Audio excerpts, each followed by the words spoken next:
The Hague and European defence ministers arrive for a NATO planning meeting. At stake, one of the most crucial decisions in the alliance's history.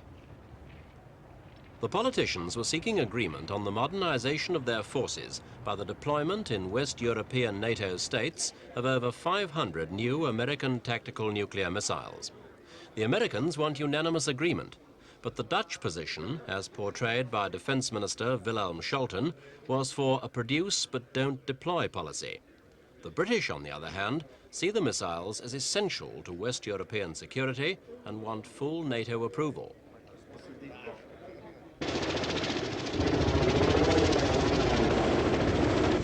Coordinating NATO strategy has been easier in the field, exercises such as this one held recently in Sardinia. Until now, the size of NATO's conventional forces and the effectiveness of America's nuclear umbrella have been the keys of the organization's defense strategy.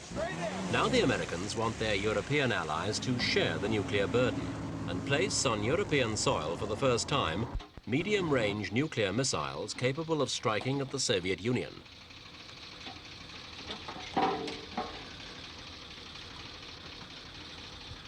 Missiles like the Pershing.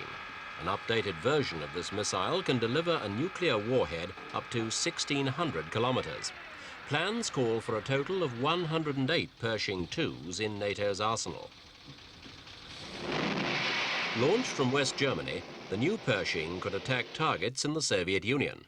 Its navigational and targeting system gives it a high degree of accuracy, enabling its use in tactical battlefield situations. It is designed primarily for use against a Soviet thrust into Western Europe. With its accuracy, it can penetrate small, hardened targets or bury itself deep into the ground, creating an earthquake effect. This is the other new missile which the Americans hope to deploy in Europe. It's called a cruise missile.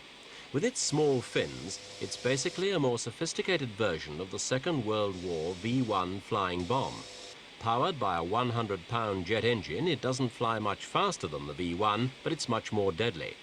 Nuclear-armed, it has a range of over 2,000 kilometers. Because of its relative simplicity, it costs only about 1/30th of a sophisticated modern jet fighter. Its other main advantage, according to the defense experts, is its adaptability. This cruise missile, the Tomahawk, is being loaded into a submarine for a trial test. Because of its small size, this type of cruise can be carried on conventional Navy submarines, a further factor in making it extremely difficult to detect and stowed in torpedo-type tubes. Because of its nuclear capability, the Russians argue it's a strategic weapon, like the larger Polaris or Poseidon submarine-launched nuclear missiles.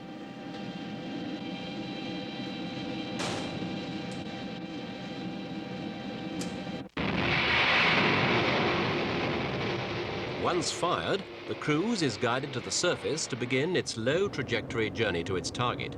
Its stubby fins are extended, and it assumes the outline of a flying bomb.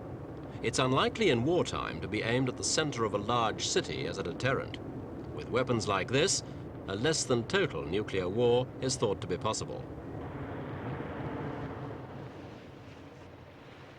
It is conceived as a military weapon to be aimed at military targets, whether ship-launched from small gun-like pods or fired from another extremely mobile platform, twin launchers mounted on the back of a truck. This is the most likely adaptation for Western Europe. Another way of launching a cruise missile. This is the Boeing air-launched cruise missile being loaded into the bomb bay of a B-52. Formerly, this aircraft was the main strategic arm of the American nuclear deterrent. Now, one of its roles will be as a launch platform for cruise. The most advanced element of the missile's construction, a map-reading computer, guides the weapon at ground-hugging height. At this level, the cruise would be difficult to detect in advance, as it would appear on a radar screen to be no larger than many birds.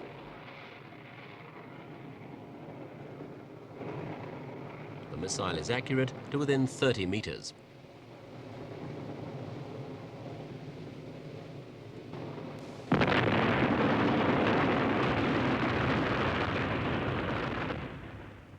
This is why the Americans say their new weapons are needed. It's the Soviet backfire swing-wing bomber. 70 of these supersonic aircraft and 130 of the Russians' own mobile nuclear missiles, the SS-20, are said to have been deployed in Western Russia this year. With Russia's apparent superiority in conventional forces, the Americans argue that the balance of power has tipped in Moscow's favor.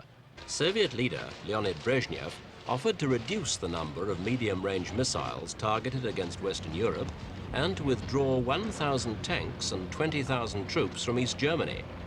Western military observers expressed the view that the tanks would be of older types.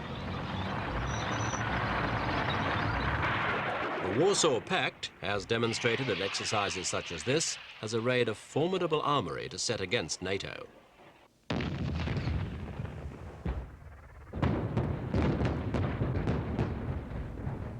NATO estimates that the Warsaw Pact has almost 3 times as many battle tanks as the West. In the past 10 years, the Soviets are said to have increased the number of tanks they have in Central Europe by 35%, keeping a watch not only on Western Europe, but also acting as a guarantee on the stability of the satellite communist states.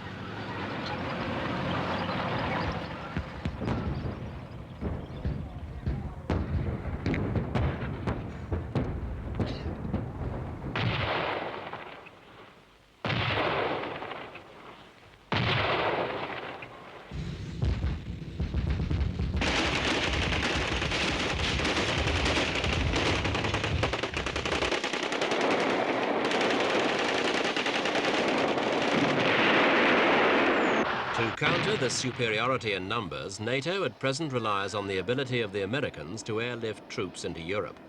Exercises codenamed Reforger are regularly held to prove their ability to do this.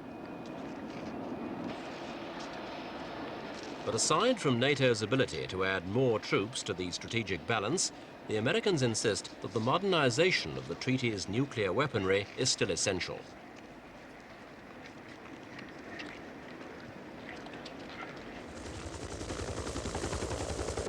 In reviewing the Reforger exercise, the West German Chancellor Helmut Schmidt expressed his total agreement with the modernization of NATO and the deployment of the new generation of strategic arms to bolster NATO's conventional armament inferiority.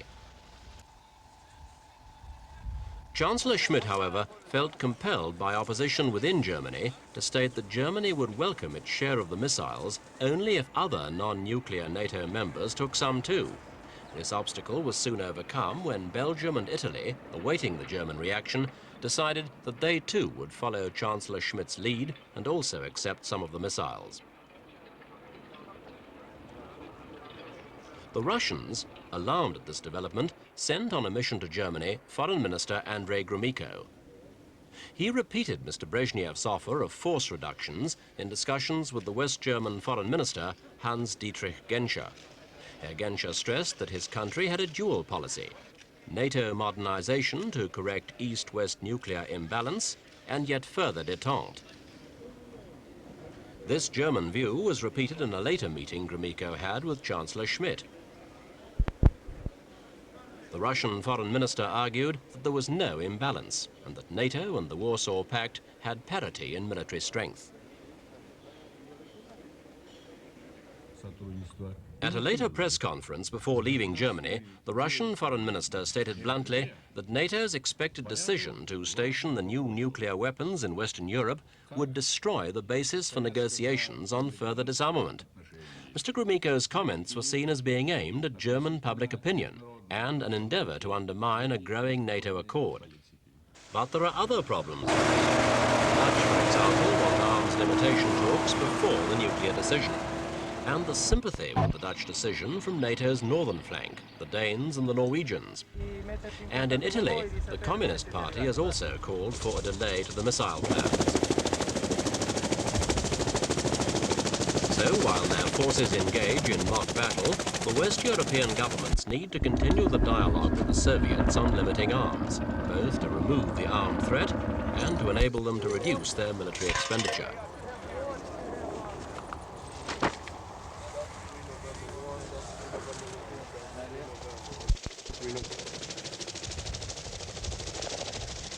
The Russians, of course, have similar need, which is why Mr. Brezhnev came to Vienna in June to sign SALT II, perhaps the most significant arms limitation agreement since the Second World War.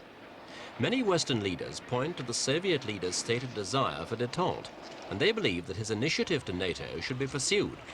They reason that after the ailing Brezhnev's departure, the new Soviet leaders may not pursue the same policy.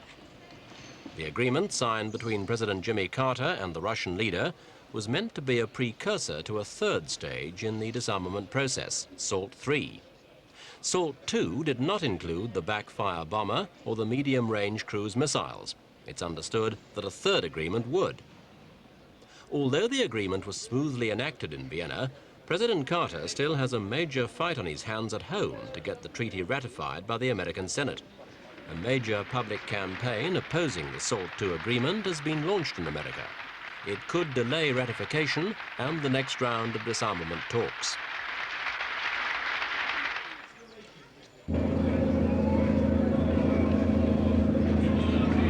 Thy name to every act of faithlessness, dishonor, blasphemy, immorality, jealousy, and... The voting record of each American senator is being scrutinized, and those who are expected to vote for the treaty are coming under increasing pressure. Behind it all is a belief that America is making a mistake and weakening its position, while the Soviet Union continues to amass more and more military power.